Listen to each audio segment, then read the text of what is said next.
సకల దేవతా స్వరూపుడు శ్రీ షిరిడి సాయినాథ్ మహారాజ్ గారి పాదార విందాలకు శిరస్సు వంచి నమస్కరించుకుంటూ, యోగీశ్వర్ల జీవితం లోపల వెలుపల కూడా సహజంగా అత్యంత మధురంగా ఉంటుంది.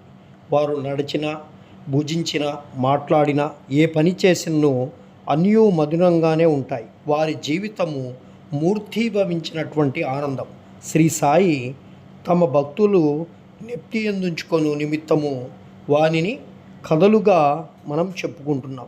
భక్తులు చేయవలసినటువంటి పనులు అనేక కథల రూపంలో బోధించిరి. క్రమంగా అవి అసలైన మతమునకు మార్గాన్ని చూపును. ప్రపంచంలోని జనులందరూ హాయిగా ఉండవాలనని బాబా ఉద్దేశం.